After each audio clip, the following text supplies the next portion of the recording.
วันนี้มาลินตลาดสะแขะนะ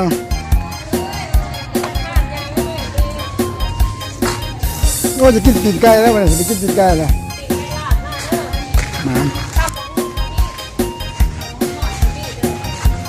จ้า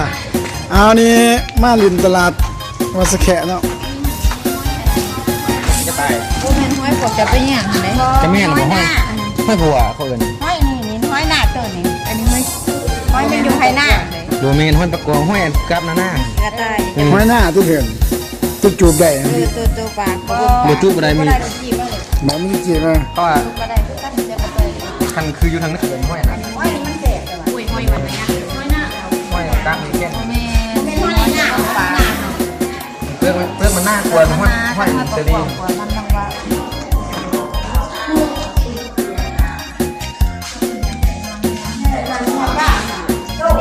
นี่คือตลาดวัดสะแขะนะ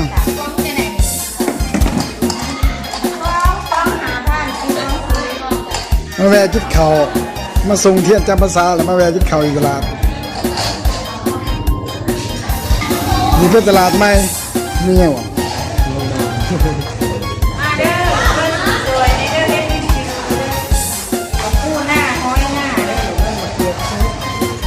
โอ้ตลาดนี้เฮ็ดลิงจือคนนี่และนี่ลูกเขาก็บุกขายเป็นโหลเขาบอกมาสื่อขายเป็นโหลนี่ผู้เขามาเป็นโหลนี่อาหารตลาดเป็นโหลขายเป็นโหลขายก้ามปูดองก้าอันนี้แม่งแข็งตัวแม่งแดงนะแม่งด้านะมันได้โบราณแม่งด้า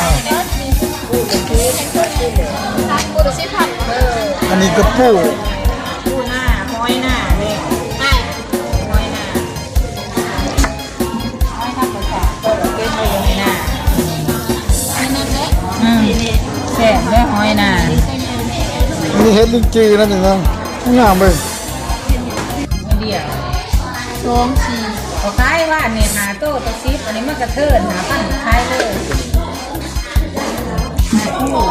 อาทิตย์จะก็บ้าสวยแล้วสั่งเท่าไรฮะ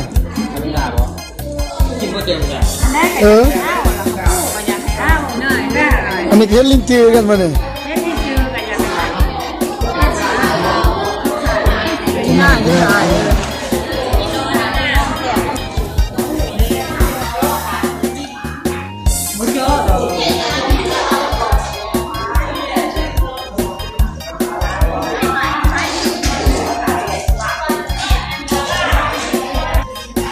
นี่คือตลาดใหม่วัดสะแขะเนาะ